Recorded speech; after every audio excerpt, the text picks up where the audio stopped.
जय हिंद बच्चों। कैसे हैं आप सभी? उम्मीद है बढ़िया होंगे। तो चलिए आज की क्लास में हम पढ़ने वाले हैं रासायनिक संयोजन का नियम।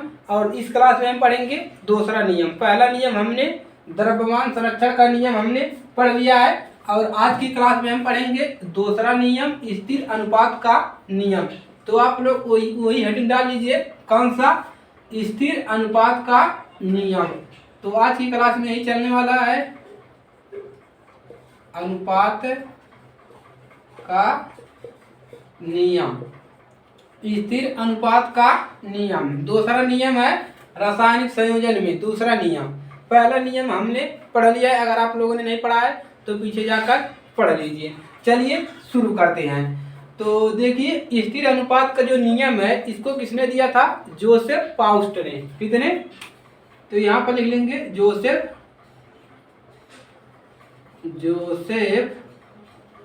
पाउस्ट। जोसेफ पाउस्ट ने इस दिया था स्थिर अनुपात का नियम। चलिए देखते हैं इन्होंने भाई साहब क्या बताया तत्वों के बारे में, द्रव्यमान के बारे में। तो चलिए, जोसेफ पाउस्ट के अनुसार, यानी कि जोसेफ पाउस्ट के अनुसार किसी यौगिक के तत्वों का जो द्रव्यमान होता है, द्रव्यमान वो क्या होता है? समान होता है। तो उसी के बारे में हम अनुपात सदैव समान, जो तत्वों का द्रव्यमानों का जो अनुपात होगा वो क्या होगा? सदैव समान होगा। इन्होंने बताया जोसेफ पाउस्ट ने। तो चलिए उसको लिख लेंगे आप लोगों ने। तो लिख लिए जोसेफ पाउस्ट के अनुसार, तो लिखेंगे जोसेफ पाउस्ट के अनुसार जोसेफ पाउस्ट के अनुसार किसी यौगिक में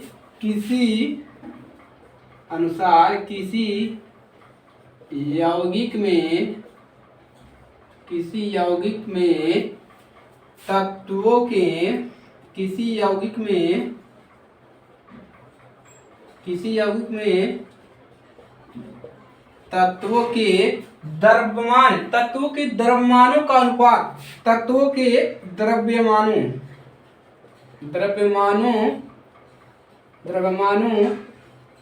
का अनुपात क्या रहता है? सदैव समान रहता है। जोसेफ पाउस्ट भैया ने क्या बताया कि जोसेफ पाउस्ट के अनुसार किसी यौगिक में, यानी कोई भी यौगिक हो गया, उसमें जो तत्व रहेंगे, तत्वों के जो द्रव्यमान रहेगा, यानी कि कोई भी तत्व है, मान लीजिए तत्व है पेंसिल, इसका जो द्रव्यमान रहेगा वो द्रव्यमान का अनुपात सदैव समान रहेगा। इसका अनुपात क्या रहेगा? सदैव समान रहेगा। तो चलिए इन्होंने ये बताया। अब चलिए इसको कैसे बताया, यानी कि कैसे पता किया कि ये समान, इसके तत्वों के द्रव्यमान जो है समान है। तो चलिए उसके बारे में जानते हैं। तो उन्होंने क्या लिया? क्यूप्रिक और कार्बोनेट के साथ प्रयोग किया। किसके साथ प्रयोग किया? क्यूप्रिक। तो यहाँ पर लिख लीजिए आप लोग, क्या लिखेंगे? क्यूप्रिक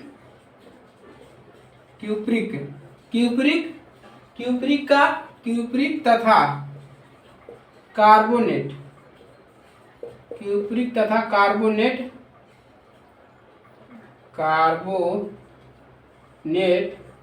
के साथ इन्होंने दो तत्व लिया। कौन सा? एक क्यूप्रिक लिया, दूसरा कार्बोनेट लिया। इसका देखा कि इन तत्वों के जो द्रव्यमान है, दोनों तत्वों का द्रव्यमान क्या समान होता है। तो चलिए देखते हैं इसका जो द्रव्यमान होता है वो क्या समान होता है। तो सबसे पहले आप यहाँ पर एक बना लेंगे नमूना। क्या लिखेंगे? नमूना। देखिए ये जो क्यूप्रिक है ये क्या है? प्राकृतिक तत्व है। क्यूप्रिक जो है प्राकृतिक तत्व है, और जो कार्बोनेट है वो संश्लेषण है। क्या है? संश्लेषित तत्व है। तो नमूना लिख लेंगे एक तरफ, और लिख लेंगे तांबे का प्रतिशत, और एक बगल लिख लेंगे तांबे का प्रतिशत को आप इस प्रकार से दिखा देंगे, इस प्रकार से। और एक तरफ लिखेंगे कार्बन का प्रतिशत। तो यहाँ पर लिख लीजिए कार्बन का प्रतिशत, और लास्ट में लिखेंगे आप लोग ऑक्सीजन का प्रतिशत। ऑक्सीजन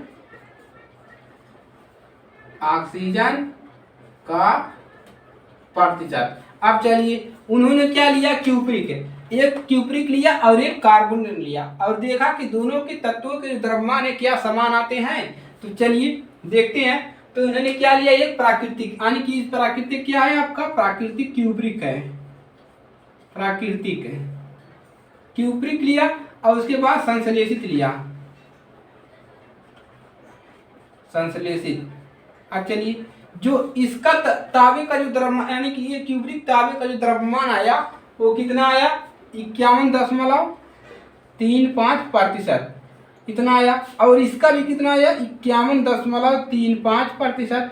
अब चलिए अब कार्बन का प्रतिशत इसमें कितना आया, जो कार्बन का प्रतिशत आया वो आया 9.71 आया और इसका भी आया 9.71।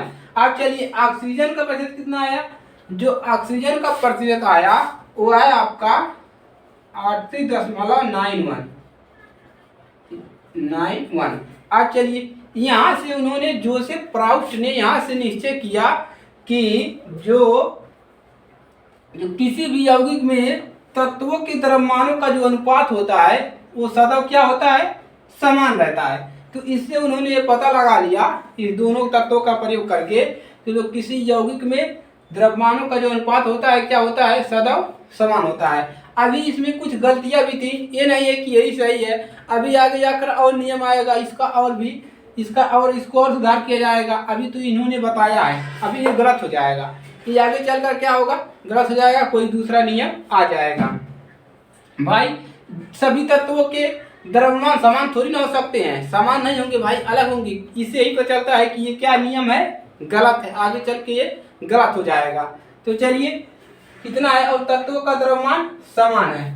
अब यहाँ पर क्या है कि दोनों तत्वों के, क्यूप्रिक का भी और कार्बोनेट का भी, दोनों का जो तत्व है इसका तत्वों का जो, यानी कि जो क्या है, द्रव्यमान समान है। तो ऐसा नहीं है कि सभी तत्वों के द्रव्यमान जो है समान आ जाएंगे, ऐसा नहीं हो सकता भाई, तो ये गलत हो जाएगा चल के।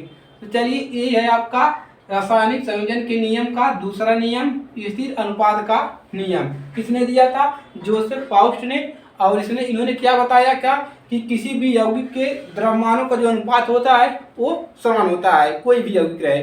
तो इन्होंने इसका नियम दिया, इतना याद रखेंगे। 2 नंबर का क्वेश्चन बनेगा, 1 नंबर का भी क्वेश्चन बनेगा, आप लोग टेंशन मत लीजिए, सभी तैयार हो जाएगा। तो चलिए आज के लिए सिर्फ इतना ही, और अगर ये क्लास अच्छी लगे तो वीडियो को लाइक कर लीजिए भाई, और चैनल को सब्सक्राइब करना मत भूलिएगा, और अपने दोस्तों के पास शेयर जरूर कीजिए, उनको भी पता चले, उनको बताइए कि अध्याय आपका पहला चल रहा है रसायन विज्ञान में, और आपका जो है फिजिक्स में अध्याय तीसरा चल रहा है, तो उसको भी क्लास आने वाली है, उसको भी मिस मत करिएगा। चलिए इसी के साथ मिलते हैं नेक्स्ट क्लास में, तब तक के लिए जय हिंद, जय भारत।